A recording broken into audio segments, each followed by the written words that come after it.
ప్రముఖ యూట్యూబర్ చందు సాయిని అరెస్ట్ చేశారు నార్సింగి పోలీసులు. ఒక యువతిపై అత్యాచారం చేసి యువతిని మోసం చేశారంటూ కూడా నార్సింగి పోలీసులు ఈ చందు సాయిని అరెస్ట్ చేశారు. పక్కింటి కుర్రాడు అనేటువంటి సిరీస్ ద్వారా ఈ చందు సాయి చాలామందికి సుపరిచితులే. ఈయన వరుస వివాదాల్లో ఇరుక్కుంటున్న నేపథ్యంలో అసలు ఆయన చేసినటువంటి తప్పేంటి, నిజంగా ఆ యువత మీద అత్యాచారం చేశారా లేదా, అసలు ఏం జరిగింది అనే విషయాలకు సంబంధించి మనతో మాట్లాడేందుకు ప్రముఖ ఫిల్మ్ క్రిటిక్ దాసరి విజ్ఞాన్ మనతో ఉన్నారు. ఆయనతో మాట్లాడదాం. విజ్ఞాన్ గారు నమస్తే అండి. నమస్తే అండి. విజ్ఞాన్ గారు, ప్రముఖ యూట్యూబర్ చందు సాయిని నార్సింగ్ పోలీసులు అరెస్ట్ చేశారు. ఒక యువతిపై అత్యాచారం చేశారని, ఆవిడ మోసం చేశారంటూ కూడా ఆవిడ కేసు నమోదు చేసినారు. ఆ కేసులకు అనుగుణంగానే పోలీసులు ఆయన్ని అరెస్ట్ చేశారు. చందు సాయి ఇప్పుడు పక్కంటి కుర్రాడు ద్వారా చాలామందికి సుపరిచితుడే. అసలు ఏంటి, ఏం జరిగింది ఈ అంశంలో అంటే ఏం చెప్తారు? అబ్బాయి కోల చంద్రశేఖర్ సాయి కిరణ్.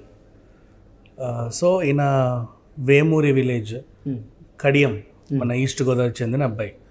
ఇక్కడ వచ్చేసి మన సన్ సిటీ బండ్ల కూడా తెలుసు కదా, కాళీ మందిర్ వెళ్ళే రోడ్, అక్కడ జైన్స్ అనే అపార్ట్మెంట్ ఉంటుంది, మంచి గేటెడ్ కమిటీ, చాలా బాగుంటుంది. సో జైన్స్ బిల్డింగ్, అది మంచి పాష్ ఏరియా, అంటే మంచి పాష్ పీపుల్ ఉంటారు అనమాట. సన్ సిటీ ఆ ఏరియా, ఆ కాళీ మందిర్ దగ్గర, దాంట్లో 9th ఫ్లోర్లో ఉంటున్నాడు.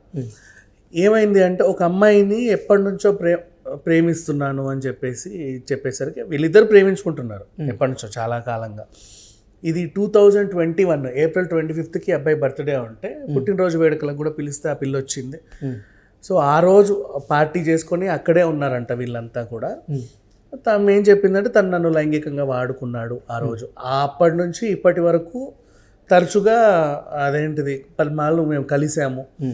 కాకపోతే ఇతను నన్ను పెళ్లి చేసుకుంటావా అని అడిగితే మోహన్ చాటేశాడు. క్రమక్రమంగా అనిపించింది నేను మోసపోయానేమో అని అనిపించి అమ్మాయి ఏం చేసింది, ఇప్పుడు సన్ సిటీ బండ్ల కూడా ఏరియా అంతా కూడా నార్సింగి పోలీస్ స్టేషన్ కిందకే వస్తుంది. ఇటువైపు ఉంటే మణికొండ, ఇటువైపు ఉంటే సగము మన రాయదుర్గ్ కిందకి వస్తుంది. కొంచెం అటు సైడ్ ఈ కాళీమందిర్, బండ్లగూడ జాగిర్, హైదర్ షా కోర్టు, ఇవన్నీ కూడా నార్సింగి పోలీస్ స్టేషన్ కిందకి వస్తాయి. కొంచెం అటు వెళ్తే రాజేంద్ర నగర్ పోలీస్ అనుకో, ఇట్లా ఉంటుంది అక్కడి కథలన్నీ. సో ఇటువైపు ఉన్నారు వీళ్ళు నార్సింగి పోలీస్ స్టేషన్కి వెళ్ళి అప్పుడే కంప్లైంట్ చేస్తే తీసుకున్నారు. అండ్ ఇతను అరెస్ట్ చేసి రిమాండ్కి పంపించారు. అండ్ నాట్ ఓన్లీ హిమ్, ఇతను A1 మాత్రమే, A2, A3, A4, A5 ఇంకా 4 ఇతనితో పాటు రిమాండ్కి తరలించారు. ఓకే.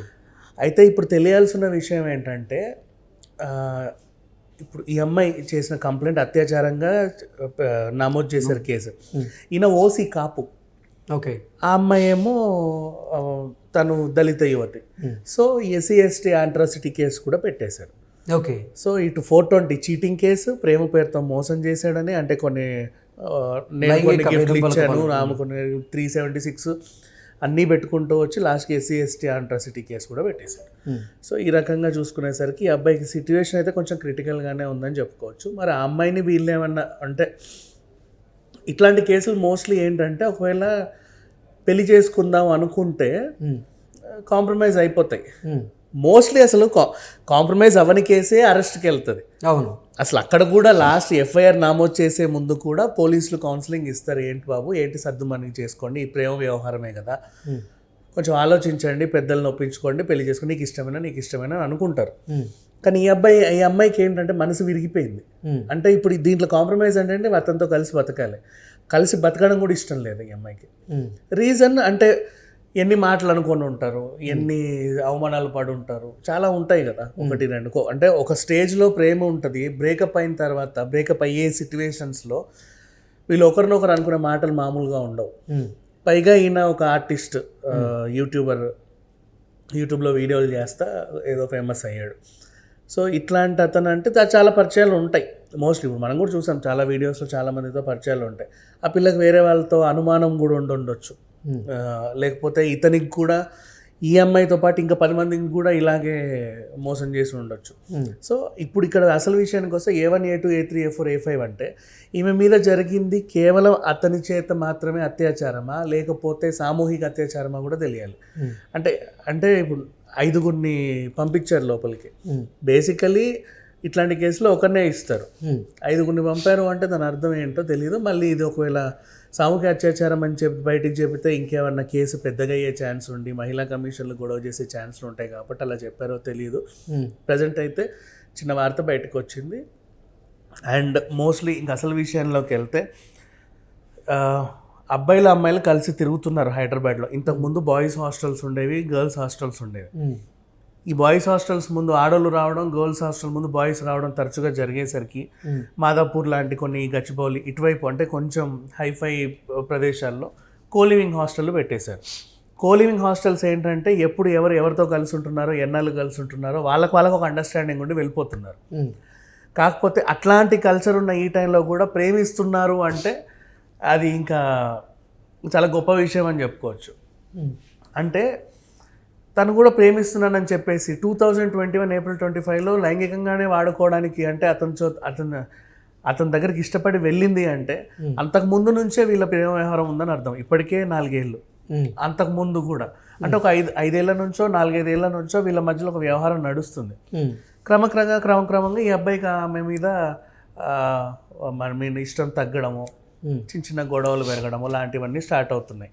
అండ్ ఇంకొకటి కొన్నిసార్లు ఫైనాన్షియల్ ప్రాబ్లమ్స్ కూడా అడ్డొస్తాయి. ఎందుకంటే కొంచెం ఫేమ్ వచ్చి కొంచెం అమౌంట్ రాగానే ఆర్టిస్టులు ఏం చేస్తారంటే పెద్దిళ్ళకి మారిపోతూ ఉంటారు. తర్వాత అవకాశాలు రావు, ఆ ఇంట్లో అద్దె కట్టుకొని ఉండలేరు, అలా అని ఖాళీ చేసి మళ్ళీ చిన్నింటికి రాలేరు, పరువు తక్కువ, ప్రెస్టేజ్ ఇష్యూ, అందరికి చూపించేసుకుంటారు ఇల్లు రాగానే ఇది అని చెప్పేసి. సో అక్కడ ఉండలేక ఇటు రాలేక ఈ మధ్యకాలంలో ఆ మధ్యలో మళ్ళీ ప్రేమ వ్యవహారాలు. అప్పుడు నాకు అది కొనిచ్చావు, ఇప్పుడు ఇది కొనివ్వట్లేదు, అప్పుడు ఏది అడిగినా వెంటనే టికెట్లు బుక్ చేసేవాడివి, ఇప్పుడేమో ఆలోచిద్దాం అంటున్నావు. ఇట్లా ఆ ఫైనాన్షియల్ డిస్ప్యూట్స్ రావడం వల్ల, ఆ ఫ్లక్చుయేషన్స్ వల్ల కూడా చిన్న గొడవలు వస్తూ ఉంటాయి వీళ్ళ మధ్యలో. అంటే ఏదేమైనా ఇప్పుడు ఈ అమ్మాయి అయితే ఎస్సీ, ఆమెకి ఇష్టం లేదు, అతనితో కాంప్రమైజ్ అవ్వలేదు కాబట్టే కేసు ఎఫ్ఐఆర్ అయ్యింది. ఓకే. అండ్ గతంలో ఇతను ఈ చందు సాయి అనే అతను తమాడా మీడియాలో చేశాడు, కొన్ని సిరీస్ల్లో చేశాడు. ఆ సిరీస్ల్లో కొన్ని అందరికీ కూడా సందేశాలు ఇచ్చేలాగా కొన్ని వీడియోలు చేశాడు ఆయన. అంటే అందరికీ ఏంటంటే ఇన్స్పిరేషన్ ఇచ్చేలాగా కొన్ని మూవీస్ అంటే కొన్ని సిరీస్లో అలా కొన్ని మూవీస్లో కూడా నటించాడు. ఇప్పుడు తన వ్యక్తిగత జీవితం మాత్రం కొంచెం భిన్నంగా ఉన్నట్లు అనిపిస్తోంది. నిజంగా అత్యాచారానికి పాల్పడేటువంటి వ్యక్తిత్వమేనా అవుతుంది, లేకపోతే ఈ విధంగా చెప్పాలంటే చాలామంది ఆర్టిస్టులు కూడా ఏంటంటే పెద్ద స్టార్ హీరోలను చూసి కూడా ఇన్ఫ్లుయెన్స్ అవుతూ ఉంటారు. ఫర్ ఎగ్జాంపుల్ చాలా సింపుల్గా చెప్తే ఇప్పుడు మన బన్నీ దేవుడా డైలాగ్ ఎంత ఫేమస్, అది చాలామందికి ఊతపదం అయిపోయింది. తగ్గేదేలే అన్నాడు మొన్న, చాలామందికి ఊతపదం అయిపోయింది. అట్లాంటివి ఇన్ఫ్లుయెన్స్ అవుతారు. కొంతమంది హెయిర్ స్టైల్స్ ఇన్ఫ్లుయెన్స్ అవుతారు, కొంతమంది డ్రెస్సింగ్ ఇన్ఫ్లుయెన్స్ అవుతారు. ఇంకొంతమంది ఏంటంటే వాళ్ళు అభిమానించే హీరోలు 2-3 పెళ్ళిళ్ళు అవలీలగా చేసుకుంటూ వెళ్తుంటే వీళ్ళకి కూడా తప్పు లేదనిపిస్తుంది. వాళ్ళ అభిమాన హీరో ఏదైతే ఇప్పుడు విజయ్ దేవరకొండ ఫ్యాన్స్ మంచి హెయిర్ జుట్టు పెట్టుకొని రౌడీ బాయ్స్ అంటారు, వాళ్ళు ఒకలా ఉంటారు. ఇట్లా ఒక్కొక్కరికి ఒక్కొక్క అభిమానం ఉంటుంది. మేబీ ఈయన ఎవరిని అభిమానిస్తున్నాడో, ఆయన అభిమాన హీరో అంటే ఇట్లా ఇన్ఫ్లుయెన్స్ ఇదిగా చెప్పుకుంటే ఆయన అభిమాన హీరో ఎన్ని పెళ్ళిళ్ళు చేసుకున్నాడో, ఆయన చూసి ఈయన ఇన్ఫ్లుయెన్స్ అయ్యాడో మనకు తెలియదు. బట్ అంటే కొన్నిసార్లు ఏంటంటే ఆర్టిస్టులు సీనియర్ ఆర్టిస్టులు అంటే వాళ్ళలాగా ఇమిటేట్. ఇప్పుడు ఫర్ ఎగ్జాంపుల్ మన బిగ్ బాస్ హౌస్లో అమర్దీప్ ఉన్నాడు, అతనికి రవితేజ లాగా ఉండాలని ఉంటుంది, ఆ హెయిర్ స్టైల్ అలా పెట్టుకొని అట్లా ఉంటారు చాలామంది. సో ఈయన ఎవరిని ఇన్ఫ్లుయెన్స్ తీసుకున్నాడో తెలియదు, ఉంటుంది కొన్నిసార్లు ఆ ప్రభావం కూడా ఉండే అవకాశం అయితే ఉంది. ఓకే విజ్ఞాన్ గారు, థ్యాంక్ యూ సో మచ్.